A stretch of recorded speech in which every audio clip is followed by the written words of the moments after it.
Iran के Israel पर जवाबी हमले से वर्ल्ड वॉर 3 का आगाज हो चुका है। Could end up being a world war. You have two hot spots, and you'll probably have a third, maybe with Taiwan. दुनिया में इस वक्त जितने भी कॉन्फ्लिक्ट्स चल रहे हैं, जैसे इसराइल वर्सेस फलस्तीन, Hamas versus Israel, Pakistan versus Israel, Iran versus Israel, Lebanon versus Israel, China versus America, America versus Russia, North Korea versus America, इसी वर्ल्ड वॉर 3 का हिस्सा हैं। इन्हीं कॉन्फ्लिक्ट्स की शुरुआत होती है वर्ल्ड वॉर 3 की।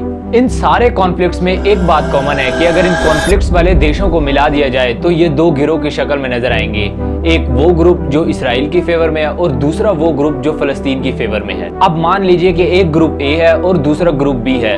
ग्रुप ए में जितने भी देश हैं ये आपस में न्यूट्रल हैं और एक दूसरे की फेवर में हैं। इसी तरह ग्रुप बी में जितने भी देश हैं वो भी आपस में न्यूट्रल हैं और एक दूसरे की फेवर में हैं।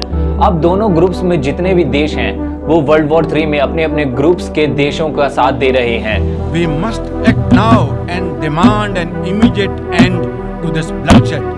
अब अगर देखा जाए तो ये साफ साफ नजर आ रहा है कि वर्ल्ड वॉर 3 का आगाज हो चुका है, लेकिन बदकिस्मती से कोई भी न्यूज एजेंसी इस बात को वाजे नहीं कर रही। इस वीडियो में हम जानते हैं कि किस तरह ईरान और इसराइल के दरमियान एक रीजनल वॉर वर्ल्ड वॉर 3 में तब्दील होगी, और अगर ये वॉर आपके देश तक पहुंच जाती है तो आप इस सिचुएशन में क्या करेंगे, और वर्ल्ड वॉर 3 से दुनिया में क्या क्या तब्दीलियां होंगी और इसके क्या कॉन्सिक्वेंसेज होंगे। आइए जानते हैं आज की इस वीडियो में।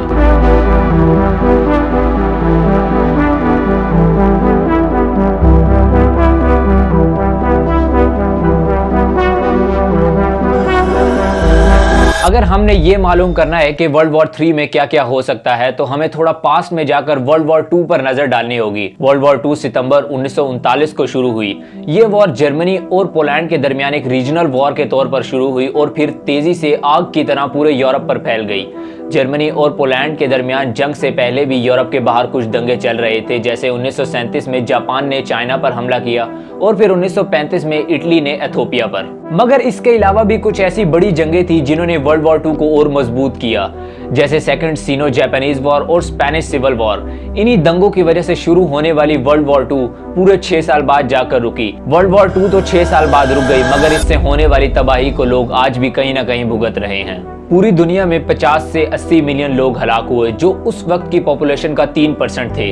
ग्लोबल इकोनॉमी पूरी तरह से कोलैप्स कर चुकी थी। जर्मनी और जापान हाइपर इन्फ्लेशन का शिकार हो चुके थे। पूरी दुनिया में खाने की किल्लत थी और फैमिली स्ट्रक्चर तो पूरी तरह से तब्दील हो चुका था। हर फैमिली में कोई ना कोई उनका अजीज इस वॉर की भेंट चढ़ चुका था। पूरी दुनिया को ये वॉर भुलाने में कई साल लगे, मगर आज फिर दुनिया दोबारा वर्ल्ड वॉर 3 यानी तबाही के दहाने पर है। मगर इस वॉर में जो तबाही होगी वो ना तो वर्ल्ड वॉर 2 में हुई और ना ही कोई सोच सकता है। टेक्नोलॉजी इस कदर बढ़ गई है कि वर्ल्ड वॉर 2 में तो किसी ने तस्वुर भी नहीं किया होगा। वर्ल्ड वॉर 2 में सिर्फ अमेरिका ने न्यूक्लियर बॉम्ब्स का इस्तेमाल किया, जो कि हिरोशिमा और नागासाकी पर गिराए गए थे, और इससे होने वाला नुकसान आपके सामने है। न्यूक्लियर बॉम्ब के अटैक के चंद मिनटों बाद ही 2 लाख लोगों की डेथ हो गई और रेडिएशन से मरने वाले 3,40,000 से 4 लाख के दरमियान थे। न्यूक्लियर अटैक के बाद हिरोशिमा शहर 70% तक तबाह हो गया और नागासाकी शहर 39% तक। मगर इस वक्त तकरीबन वर्ल्ड वॉर 3 में इन्वॉल्व तमाम देशों के पास न्यूक्लियर वेपन्स हैं।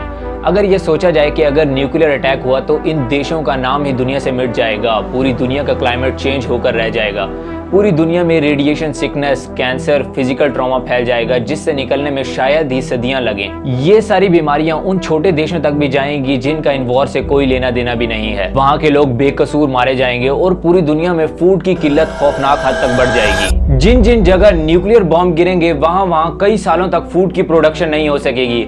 आज तक नागासाकी और हिरोशिमा पर सही तरीके से अनाज नहीं उग सका और लोग इसके लिए एफर्ट्स कर रहे हैं। न्यूक्लियर अटैक होते ही आधी दुनिया में अंधेरा छा जाएगा।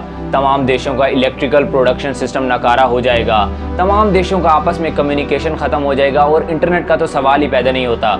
हर तरफ हीट वेव्स और आग लगी होगी और पानी की कमी इस हद तक हो जाएगी कि लोग डिहाइड्रेशन की वजह से मरने लगेंगे। मान लीजिए अगर बदकिस्मती से कोई देश आपके मुल्क पर न्यूक्लियर बॉम्ब गिराता है तो किस तरह आप कुछ काम करके अपनी जान बचा सकते हैं। ये जानने से पहले कि किस तरह आप अपनी जान बचा सकते हैं, पहले ये जानते हैं कि न्यूक्लियर बॉम्ब काम कैसे करता है। जैसे ही किसी जगह न्यूक्लियर बॉम्ब गिरता है तो इसके इर्द गिर्द 2 किलोमीटर के फासले पर तमाम चीजें रेजा रेजा होकर रह जाती हैं। मजबूत से मजबूत लोहा भी पिघल कर लिक्विड फॉर्म में आ जाता है और इंसान भाप की शक्ल में उड़ जाता है। यानी आप और न्यूक्लियर बॉम्ब के दरमियान फासला 2 किलोमीटर से ज्यादा होना चाहिए। इसमें यह है कि आप किसी मोटी दीवार के पीछे छुप सकते हैं या किसी गहरे गड्ढे में अपने आप को छुपा सकते हैं। अगर आसपास ऐसा कुछ भी नहीं है तो आप जमीन पर लेटकर भी अपनी जान बचा सकते हैं, मगर ध्यान रहे कि जमीन पर लेटने के बाद आपके दोनों हाथ आपके सर के ऊपर होने चाहिए, क्योंकि अगले 5 से 10 सेकंड में धमाके की वेव आप तक पहुंचेगी और ये धमाके की वेव इतनी तेज होगी कि आप समेत जमीन पर सब कुछ बहुत तेजी से हिलेगा। और इसके बाद आपके पास सिर्फ 3 सेकंड होंगे किसी गहरे गड्ढे में जाने के लिए, क्योंकि धमाके की जद में आया मलबा दोबारा जमीन पर गिरने लगेगा और ये मलबा आप पर भी गिर सकता है। इसलिए गहरा गड्ढा ही इस सूरत में आपको बचा सकता है। अगर आपकी किस्मत आपका साथ देती है और आप किसी गहरे गड्ढे या किसी सुरंग में सही सलामत पहुंच जाते हैं तो वहां पहुंचने के फौरन बाद अपने कपड़े उतारें। जी हाँ, बिल्कुल नंगे हो जाएं, क्योंकि आपके कपड़ों पर मौजूद रेडिएशन पार्टिकल्स आपको जिंदा नहीं रहने देंगे। और अगर पानी मौजूद हो तो फौरन नहा लें। अब यहाँ सबसे अहम सवाल आता है कि आपको उस सुरंग या गड्ढे में कब तक रहना है। आमतौर पर न्यूक्लियर बॉम्ब के हमले के बाद उस एरिया में रेडिएशन 25 से 30 दिन तक रहती हैं और ये रेडिएशन बहुत ही ज्यादा खतरनाक होती हैं। अगर आप 25 से 30 दिन तक उस गड्ढे या सुरंग में गुजारते हैं तो आपके बचने के चांसेस हैं, और तब तक वहां रुकें जब तक कोई आपकी मदद के लिए नहीं आता। अगर आप 25 से 30 दिन से पहले उस सुरंग या गड्ढे से निकले तो मौत का फरिश्ता आपका इंतजार कर रहा होगा। उम्मीद करता हूं आपको आज की वीडियो इन्फॉर्मेटिव और अच्छी लगी होगी। अगर ऐसा है तो चैनल को सब्सक्राइब करें और वीडियो को लाइक करें। मिलते हैं आपसे अगली वीडियो में। अल्लाह हाफिज।